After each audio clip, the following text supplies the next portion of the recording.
Boa noite a todos. Queridos, eu quero convidá-los para abrirmos a palavra de Deus em Romanos, capítulo de número 10. Romanos, capítulo 10.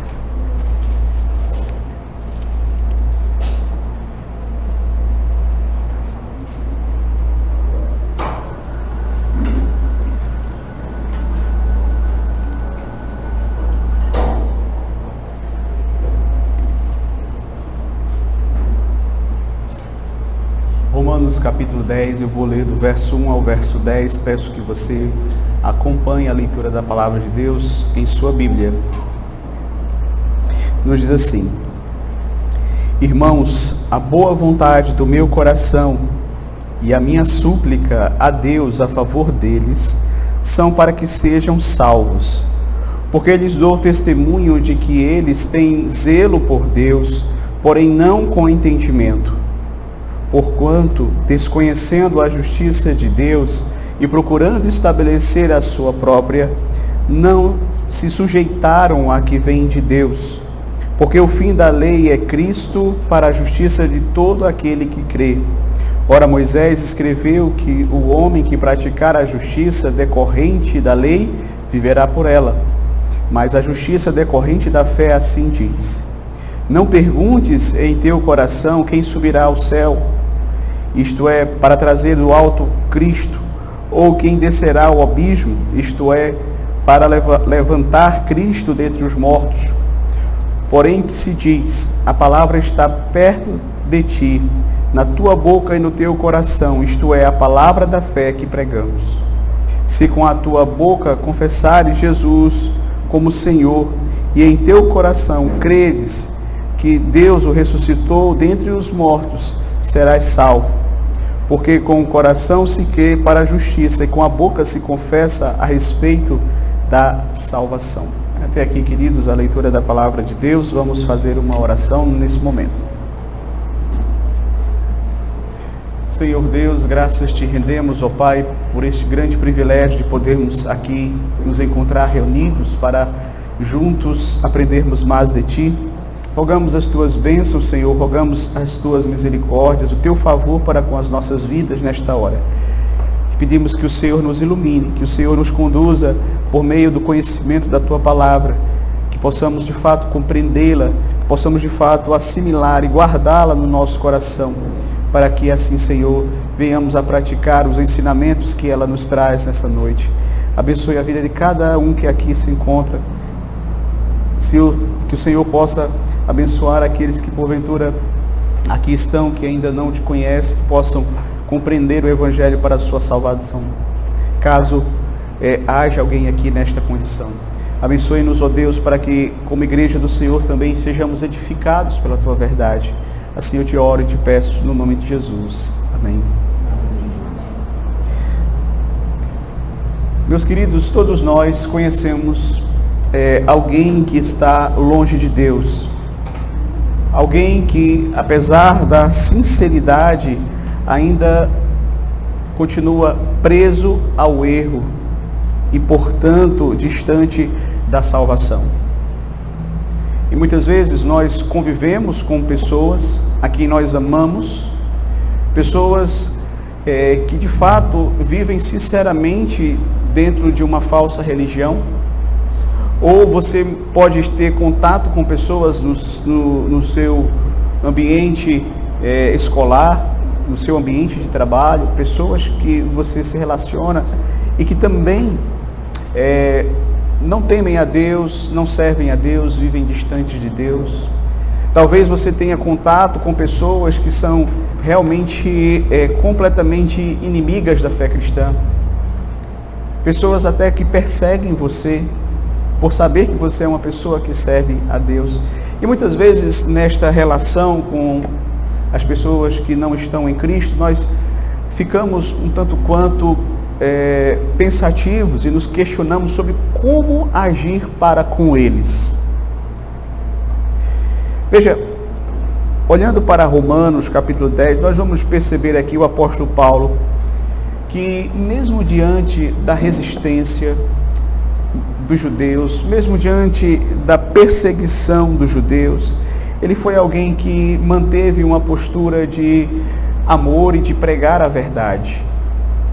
Então, queridos, nós precisamos olhar para esse texto e aprendermos para que possamos saber de fato qual deve ser a nossa postura para com aquelas pessoas que ainda não conhecem a Cristo. Em nossa exposição na carta aos Romanos, nós estamos tratando de uma determinada parte da carta que compreende basicamente 3 capítulos, o capítulo 9, 10 e 11. E nesses 3 capítulos, nessa parte da carta do apóstolo Paulo, ele vai tratar a respeito de Israel no plano de Deus, o lugar de Israel no plano de Deus. Se a salvação é pela fé em Jesus Cristo, como fica a situação dos judeus? Como fica a situação deles? Porque na sua grande maioria eles não creram em Cristo, eles não receberam a Cristo como seu Messias. E o capítulo 9, nós vamos relembrar aqui, o apóstolo Paulo, ele falou a respeito dessa situação. E o foco dele nesse capítulo foi mais na soberania de Deus, na eleição divina. Ele vai justamente mostrar que o fato de Israel ter rejeitado o Messias, isso também é explicado pela soberania de Deus, pela eleição divina. De modo que as promessas de Deus com respeito a Israel não falharam. Porque, na verdade, aquelas promessas, elas eram direcionadas para o remanescente fiel dentro de Israel. Era justamente para aqueles que, de fato, não apenas tinham o mesmo sangue de Abraão, mas que tinham a mesma fé de Abraão. Então, a palavra de Deus não falhou em relação a Israel, porque, de fato, ela foi direcionada aos remanescentes fiéis, aqueles que creram em Jesus Cristo, que foram escolhidos desde toda a eternidade. E se por um lado no capítulo 9 nós vamos perceber a ênfase do apóstolo Paulo sendo direcionada à soberania de Deus, agora no capítulo 10 nós vamos perceber que a ênfase dele vai ser na responsabilidade humana. Especificamente vai ser na responsabilidade de Israel por ter desprezado a Cristo como Messias prometido e ter estabelecido o seu próprio caminho para a salvação, que na verdade não os conduziu à salvação, mas à condenação. Então, nós vamos olhar agora para esse texto, nós vamos compreendê-lo à luz desse contexto. Então, observe que Paulo começa o capítulo 10 afirmando que traz em seu coração uma atitude de boa vontade para com os judeus e que ele ora pela salvação dos judeus. Veja aí o capítulo 10, versículo 1, que começa assim: Irmãos, a boa vontade do meu coração e a minha súplica a Deus a favor deles são para que sejam salvos. Eu gostaria aqui de destacar alguns pontos importantes nesse verso. Primeiro, a atitude de boa vontade do apóstolo Paulo para com os judeus. Veja, Paulo, ele pregou contra as falsas crenças dos judeus, contra o modo de viver errado dos judeus. Por conta disso, ele foi bastante perseguido pelos judeus. Os judeus se tornaram inimigos declarados do apóstolo Paulo. Mas aqui você vai observar que o apóstolo Paulo, ele não apenas deseja a salvação dos judeus, como ele também ora, pedindo a Deus que Deus tenha misericórdia da vida deles, que Deus possa salvá-los.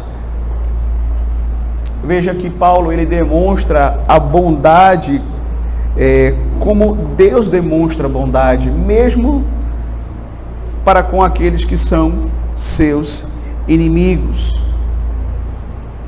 Paulo não deseja a destruição dos judeus. E veja, é uma responsabilidade de todos nós, enquanto crentes em Cristo Jesus, desejar a salvação daqueles que estão próximos a nós, mas que ainda não conheceram de fato o Evangelho. E talvez até se levantem contra nós, se coloquem como os nossos inimigos, como os judeus se levantavam contra o apóstolo Paulo.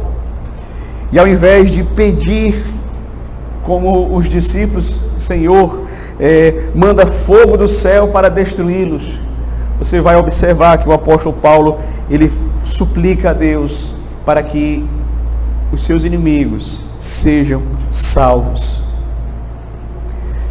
Segundo, veja que no verso 1 ele diz assim: irmãos, a boa vontade do meu coração e a minha súplica a Deus a favor deles são para que sejam salvos. Veja, se Paulo ora pela salvação dos judeus, isso significa que eles não eram salvos. Ok?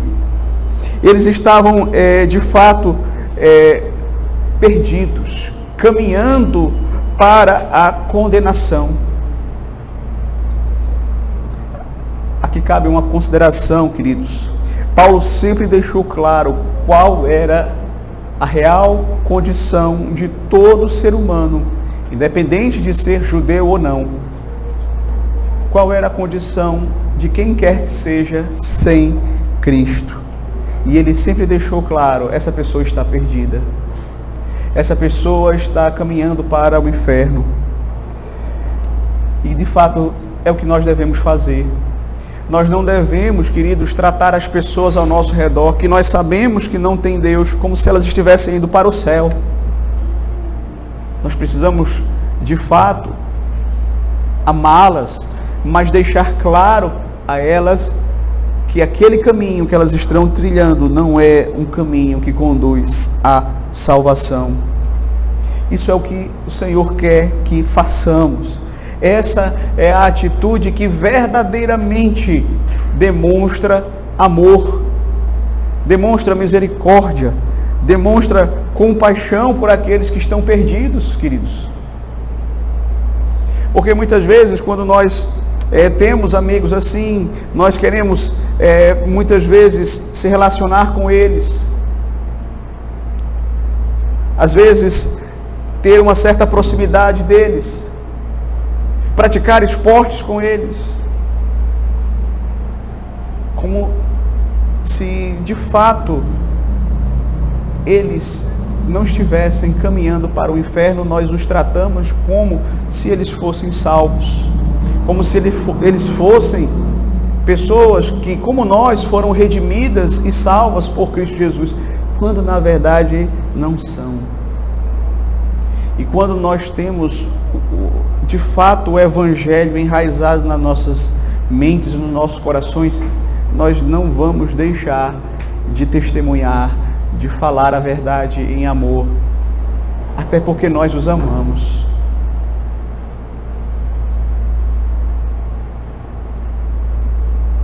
Essa é a atitude que verdadeiramente demonstra amor.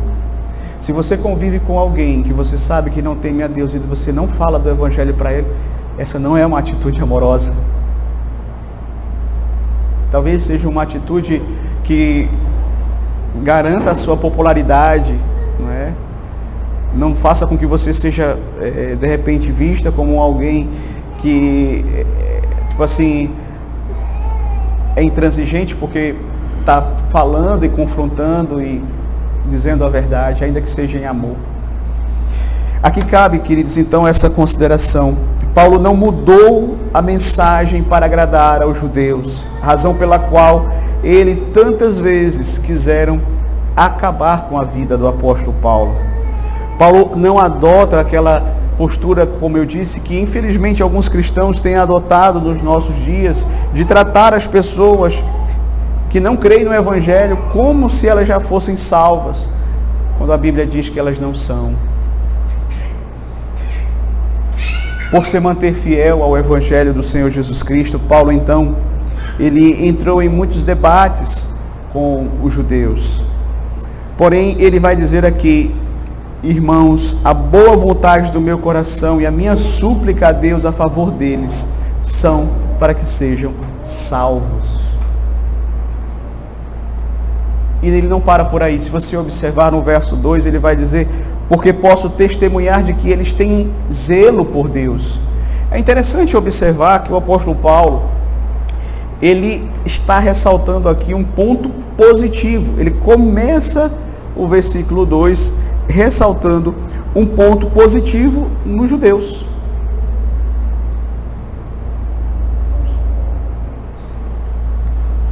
Veja, nós deveríamos dizer o melhor que nós podemos acerca dos nossos piores inimigos.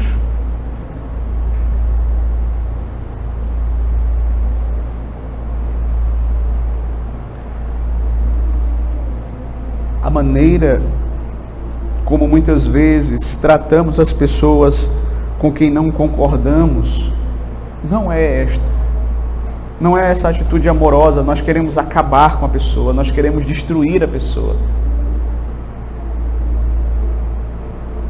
Paulo não deixa de ressaltar esse ponto positivo dos judeus, ainda que esse ponto positivo não contribuísse para a salvação deles. Por quê? Porque ele vai dizer, porque posso testemunhar de que eles têm zelo por Deus, porém não com entendimento, sem entendimento. Paulo mostra que o problema deles era justamente o fato de que esse zelo, ele não era acompanhado de entendimento. Eles não entendiam o propósito da lei, que é Cristo. Por isso, quando Cristo veio, eles não reconheceram. Ainda que tanto a lei, os profetas e os salmos falassem sobre ele.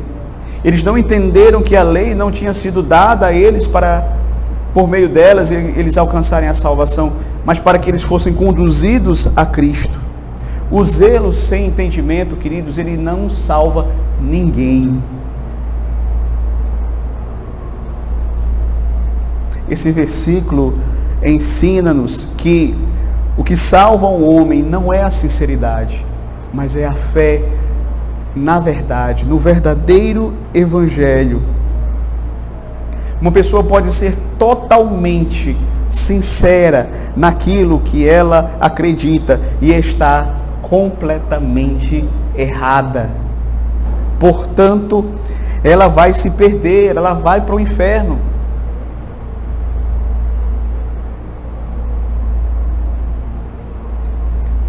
Se você crê sinceramente em um erro, você vai ser condenado do mesmo jeito.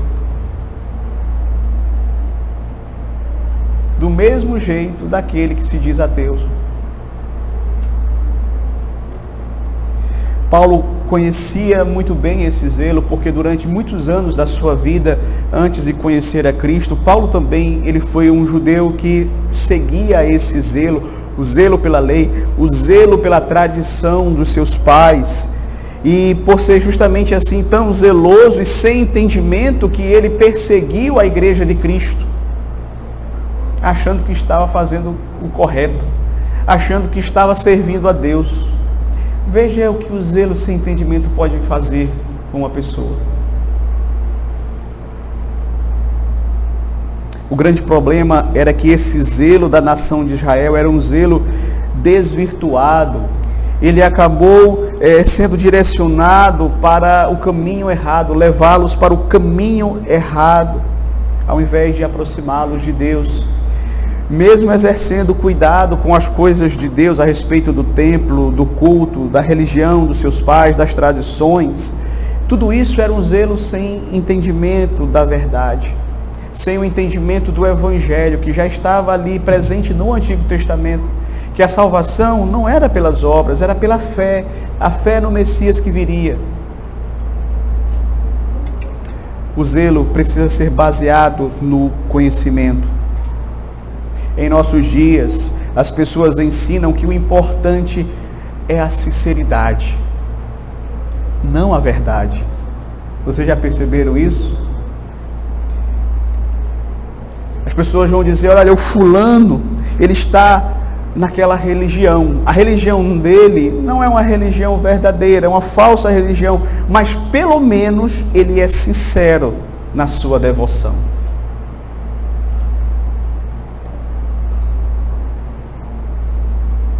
Ele é sincero naquilo que ele faz. Como se essa sinceridade fosse o suficiente. O zelo dessa pessoa é sem entendimento, não vai salvá-la. E mais, o zelo sem entendimento gera fanatismo. Está aí os terroristas, está aí o terrorismo, é zelo sem entendimento. O zelo sem entendimento pode ser fatal. O zelo sem entendimento, até reformulando, é fatal. Não adianta você tomar o veneno acreditando sinceramente que ele não vai lhe matar. Você pode acreditar o quanto você quiser, ele vai levar à morte, sim. Isso mostra, queridos, que sinceridade não é o bastante. Inclusive, no que diz respeito àquilo que é espiritual. Naquilo que é espiritual não basta sinceridade. Você precisa estar certo. Não basta ser um homem de fé. Você precisa ter fé na verdade. Paulo mostra que em que consiste essa falta de entendimento dos judeus aqui no verso 3 a 4. Portanto, desconhecendo a justiça de Deus e procurando estabelecer a sua própria, não se sujeitaram à que vem de Deus, porque o fim da lei é Cristo para a justiça de todo aquele que crê. O que nós percebemos nesses dois versículos, queridos, é que a falta de entendimento dos judeus poderia ser resolvida. Porém, eles não quiseram se submeter à justiça que vem de Deus. Isso aqui é algo que nós precisamos deixar claro, queridos. Israel permaneceu ignorante, não foi por falta de informação, não foi. A informação foi dada. Os profetas anunciaram, Cristo anunciou, os apóstolos anunciaram, mas eles preferiram se manter ignorantes. Veja, Deus mostrou a eles qual era o caminho de salvação, mas eles rejeitaram este caminho, eles fizeram o seu próprio caminho. Nós não queremos ser salvos à sua maneira, nós queremos ser salvos da nossa maneira. Foi o que eles disseram para Deus, ao rejeitarem o seu Filho, Jesus Cristo.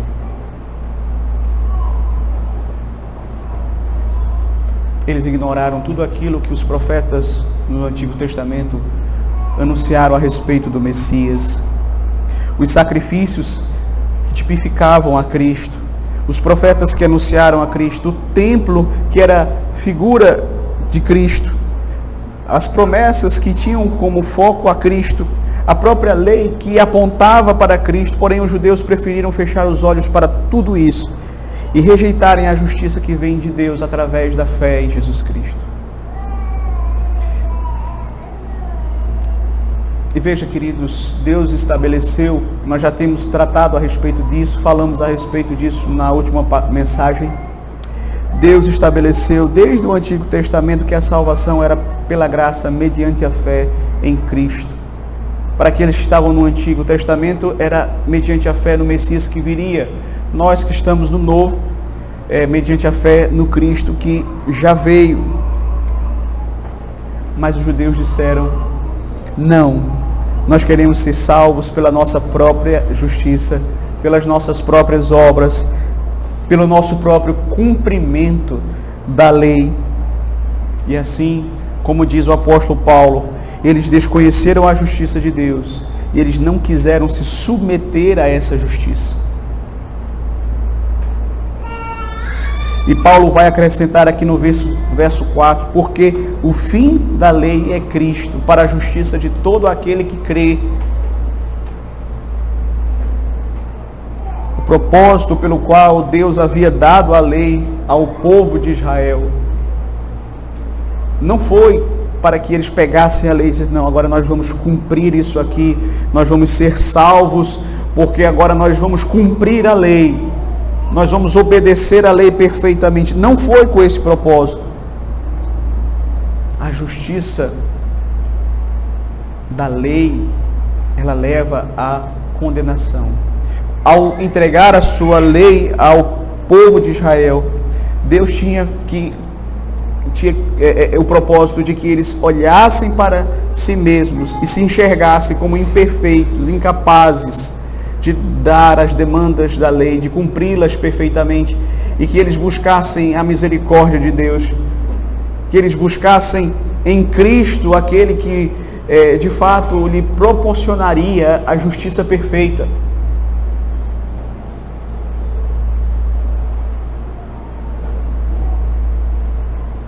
E aqui me vem à mente a parábola do fariseu e do publicano. Ambos subiram para o templo para orar. E o que é que o fariseu fazia? Batia no peito. Senhor, graças te dou, porque eu não sou como este publicano. Porque eu dou o dízimo, eu faço isso, eu faço aquilo.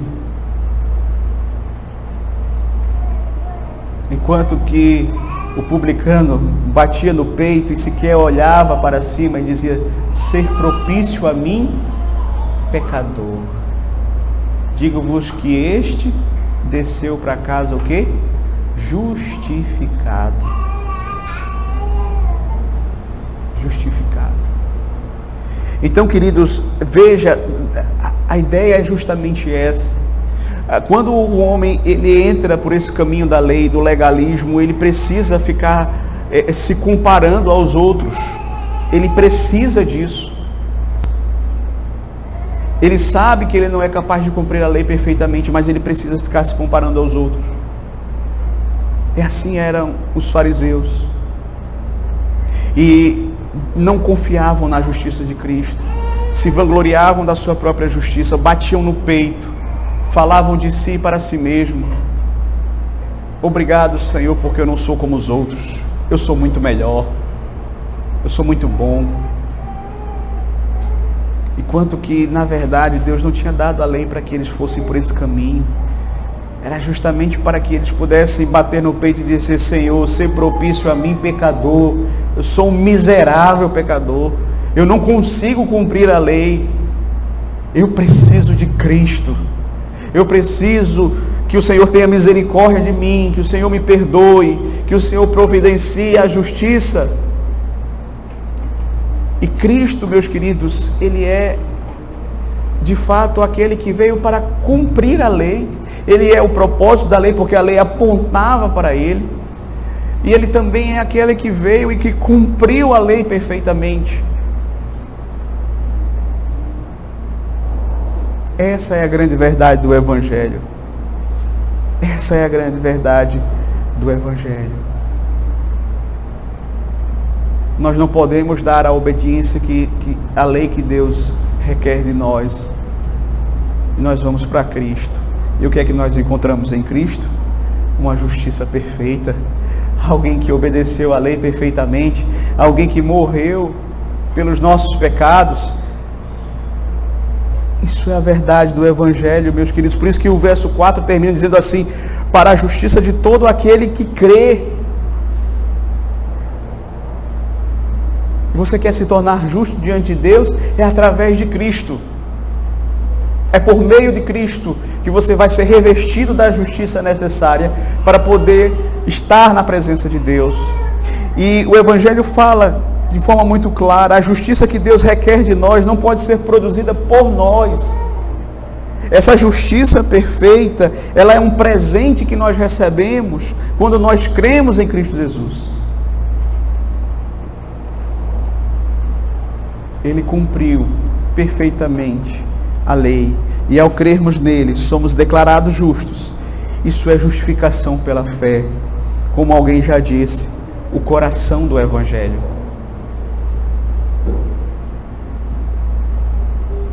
Paulo então vai embasar o seu argumento, citando aqui duas passagens do Antigo Testamento. Então, a primeira que ele cita é Levítico 18, verso 5, aqui no verso 5 de Romanos 10, quando ele diz assim: ora, Moisés escreveu que o homem que praticar a justiça decorrente da lei viverá por ela.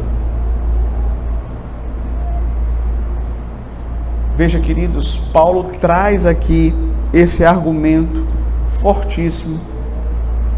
Ele mostra na lei que Deus já havia dado ao povo, que Moisés já havia dito ao povo que o homem que escolher cumprir a lei, viver pela lei, ele vai ser julgado por esta lei. Isso é fato.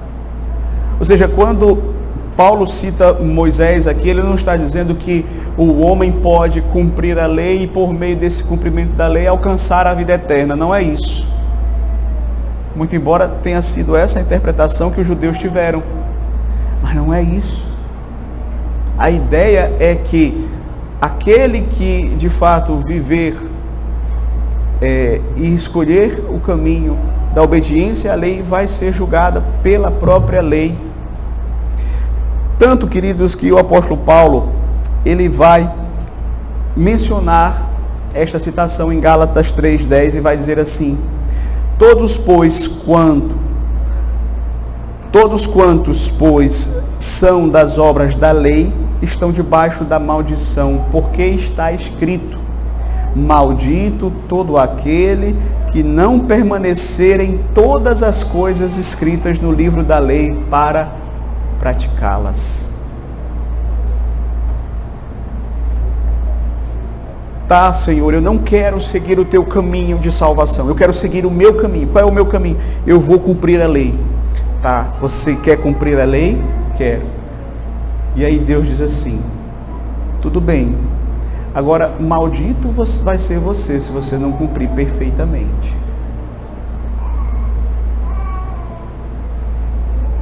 Maldito todo aquele que não permanece em todas essas coisas escritas na lei para praticá-las. Então, queridos, isso deveria mostrar aos judeus e a qualquer outro que deseje ser salvo pelas suas próprias obras que é impossível este caminho. É impossível.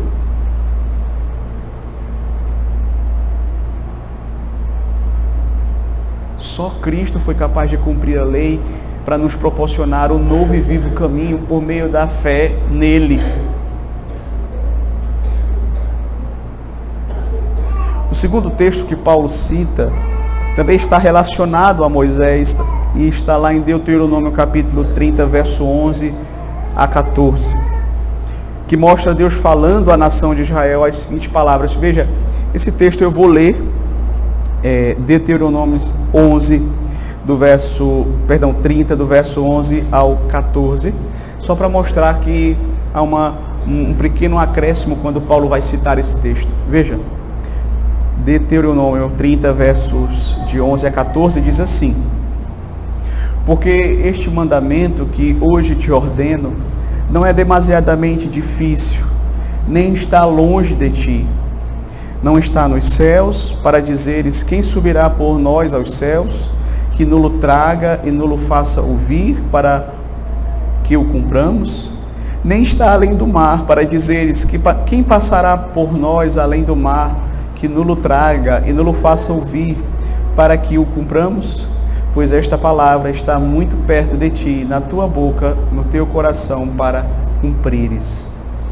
E agora eu quero convidar você a ir novamente para Romanos, para vermos como é que Paulo faz a citação desse texto, fazendo algumas alterações. Veja só, Romanos, capítulo de número 10, versos 6 até o verso 8. Mas a justiça decorrente da fé assim diz: Não perguntes em teu coração: quem subirá ao céu, isto é, para trazer do alto a Cristo, ou quem descerá ao abismo, isto é, para levantar Cristo dentre os mortos. Porém que se diz: a palavra está perto de ti, na tua boca e no teu coração, isto é, a palavra da fé que pregamos. Veja, queridos, chama a nossa atenção que Paulo cita aqui o texto de Deuteronômio, fazendo algumas alterações. E aqui é importante nós entendermos, esse texto ele não é tão fácil de nós compreendermos assim, a princípio, se nós não seguirmos uma linha correta. Então, durante a semana eu estive lendo alguns comentaristas e cada um vai por uma linha, por um rumo, e eu acredito que existe um caminho que ele seja bom, seja mais seguro para interpretarmos esse texto. Por que Paulo relaciona aqui esses dois textos fazendo essa alteração? Paulo aqui está enfatizando a semelhança entre a fácil acessibilidade ao ensino de Moisés e ao evangelho que os apóstolos pregaram. Explico. Em Deuteronômio, Moisés começou o seu discurso afirmando aos israelitas que o seu ensino não era algo demasiadamente difícil para eles. Ele estava dizendo claramente ao povo de Israel: olha, o que eu estou ensinando para vocês não é algo que é demasiadamente para que vocês compreendam, para que vocês obedeçam. Certo? Não está além do alcance de vocês. Não está tão alto para que vocês digam assim, não, alguém tem que ir lá em cima e buscá-lo. Nem está para além do mar, tão distante que alguém tenha que ir lá depois do mar e trazer para vocês. Não, esse ensino, ele está na boca de vocês, ele está no coração de vocês. Vocês estão sendo ensinados por mim há muito tempo. A palavra de Deus está sendo pregada para vocês, está acessível a vocês. E aí Paulo pega justamente essa ideia e vai aplicar a Cristo, certo? Então, com relação a Cristo, ele vai justamente destacar isso. Aquilo que Moisés disse acerca do seu ensinamento, Paulo diz a respeito do seu evangelho. Não se trata de algo distante, não se trata de algo inatingível. Não há necessidade de alguém perguntar assim, não, alguém tem que subir até o céu para trazer Cristo a nós. Ou alguém tem que ir até o mundo dos mortos para trazer Cristo a nós. Não. Cristo está acessível a nós por meio da pregação do Evangelho. Você pode ter acesso a Ele por meio dessa pregação que nós estamos trazendo a vocês. Está perto de você, perto do seu coração. Quando Ele é pregado aos seus ouvidos.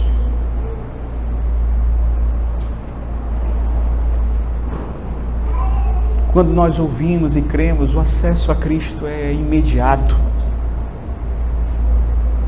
Não precisamos fazer coisa alguma. Cristo já fez tudo, Ele já desceu do céu encarnando, Ele já ressuscitou dos mortos. Nós não precisamos fazer alguma coisa. É por isso que ele vai justamente dizer aqui que a justiça da fé, ela diz assim, não precisa você fazer alguma coisa, Cristo já fez tudo, Cristo já cumpriu tudo. Agora a palavra está perto de você, Cristo está acessível a você, basta você ouvir, crer, se arrepender. Cristo já fez tudo, entretanto cabe a nós também fazer algo, e óbvio,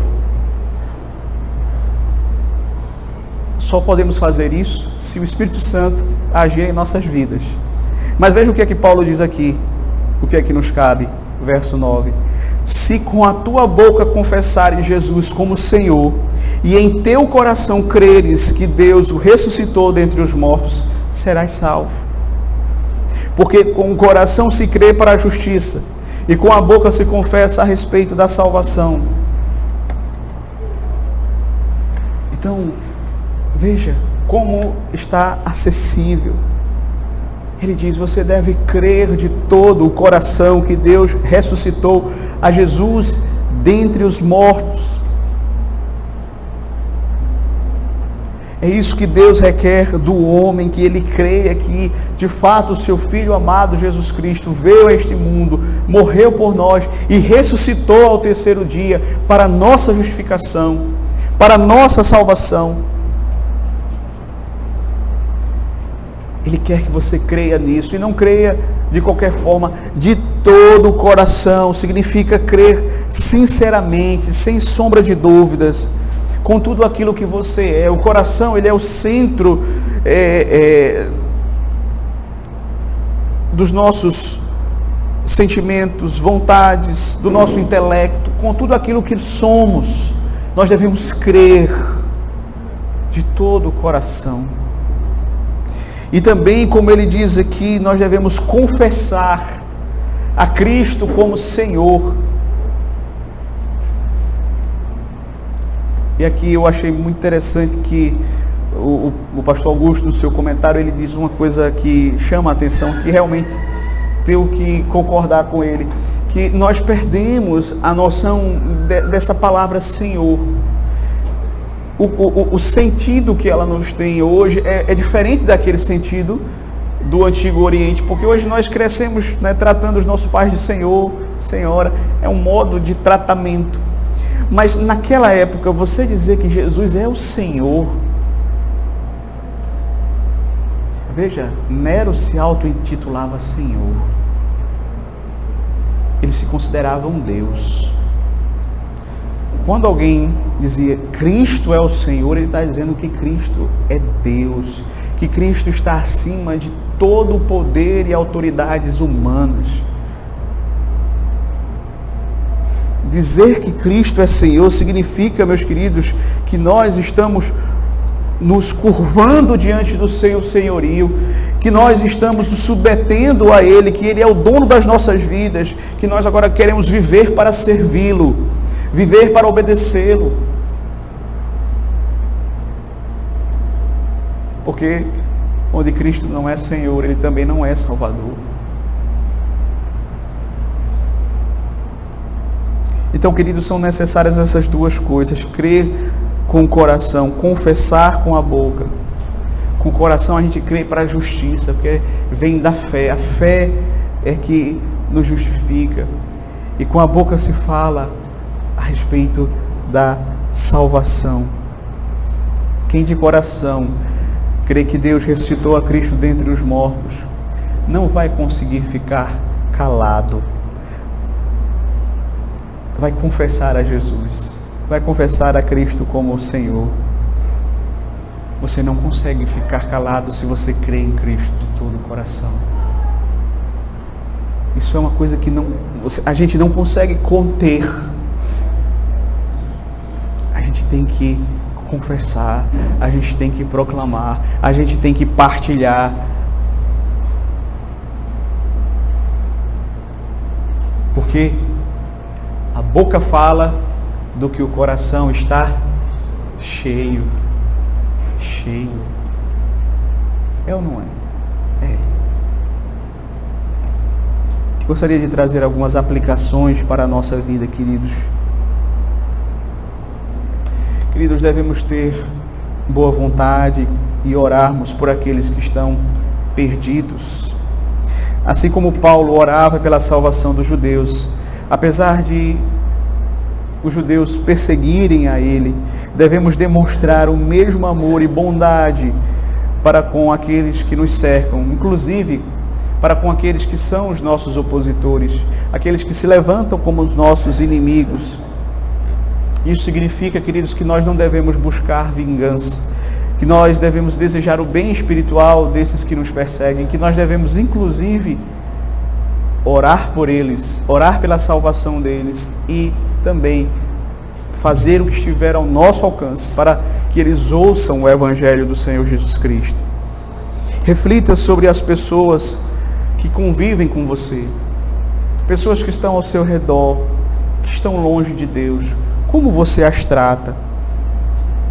Ore pedindo a Deus para que Deus se revele a essa pessoa, para que Deus possa ter misericórdia da vida desta pessoa, para que Deus a salve. E eu pergunto, de que forma você tem demonstrado interesse pela salvação dessas pessoas? De que forma? Você tem dado bom testemunho? Você tem pregado o Evangelho para elas? Você tem orado pela salvação delas?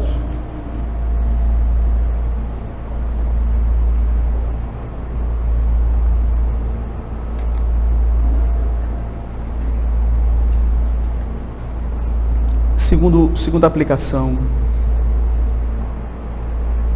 Veja, fidelidade à verdade, mesmo quando isso for impopular. Paulo não mudou a sua mensagem para agradar os judeus, mesmo sendo alguém que gozava de um grande prestígio dentre os judeus, era alguém extremamente respeitado, era alguém que eles honravam. Mas Paulo, ele não negociou a verdade, ele pregou fielmente a justiça de Deus por meio da fé em Jesus Cristo, mesmo que isso lhe trouxesse essa disposição tão maldosa dos judeus para com ele. Desta forma, devemos manter a nossa fidelidade ao Evangelho, ainda que isso nos coloque numa situação de sermos impopulares. Porque veja, queridos, o Evangelho é exclusivista, sim. Quando Cristo diz que há só um caminho, que há uma só verdade, uma só vida, Ele está dizendo que não tem salvação em nenhum outro lugar, é só nele, exclusivamente nele. E esse discurso, sim, é impopular. Porque se você quiser ficar bem com a turma, com a galera, basta você dizer que está todo mundo certo, cada um tem a sua espiritualidade, todo mundo tem que concordar que todos vão, no final das contas, para o céu. E essa balela que vocês sabem por aí, né, que vocês ouvem por aí.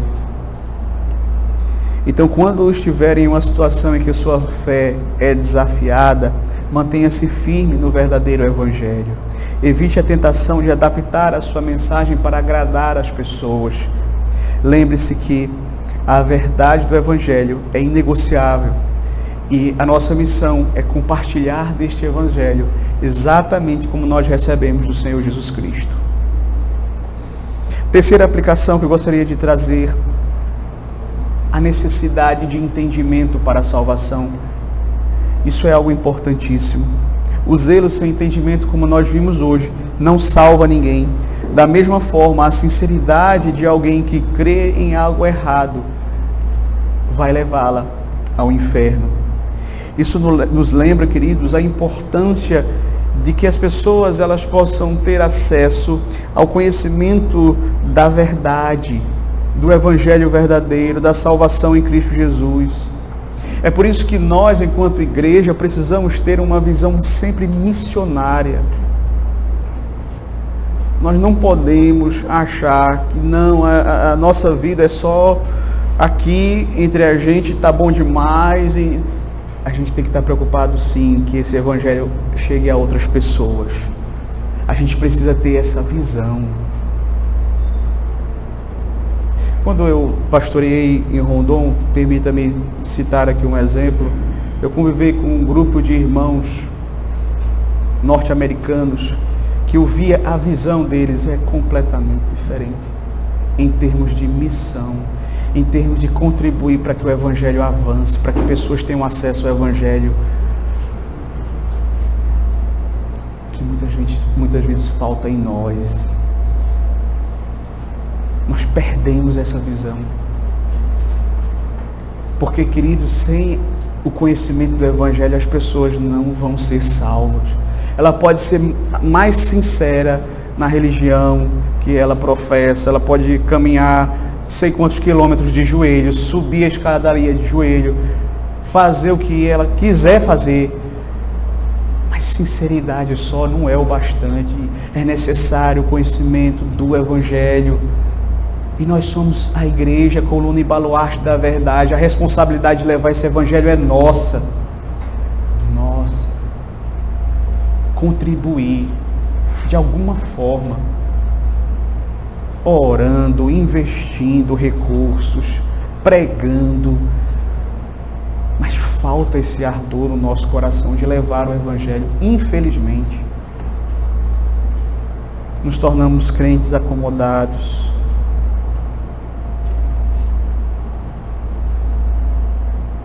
Como é que você tem contribuído para que pessoas possam ouvir o Evangelho e serem salvas? Como é que você tem contribuído para a propagação do Evangelho de Cristo Jesus? Como?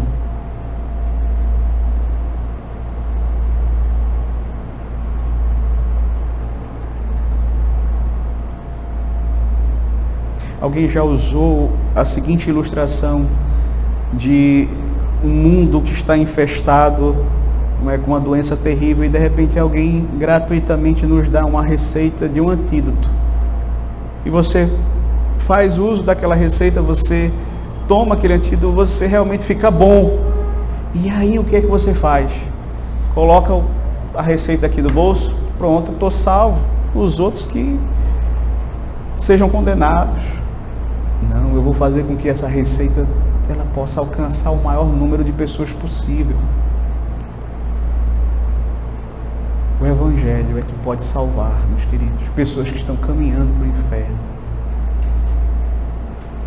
E no mundo onde as heresias são, as pessoas que creem nessas heresias, eles investem nelas, nós enquanto igreja muitas vezes não temos o ardor necessário, a disposição, o desejo, o comprometimento com um Evangelho verdadeiro que salva. Não é qualquer mensagem, é o Evangelho, é a verdade. Quarto, confissão e fé são necessárias para a salvação. Paulo ensina que é necessário crer de coração que Deus ressuscitou a Cristo dentre os mortos e confessar com a boca que Cristo é o Senhor. Veja, queridos, isso é um desafio para que creiamos e para que manifestemos a nossa fé publicamente. Examine a sua própria fé, certifique-se de que você crê genuinamente de todo o coração no Evangelho. E se você crê, por que você ainda não confessou publicamente? Por que você ainda não quis fazer a sua pública profissão de fé? Por que você ainda não quis ser batizado? Se você crê de todo o coração, ou você não crê de todo o coração? Porque se Cristo está no seu coração, você vai querer professá-lo. É o natural.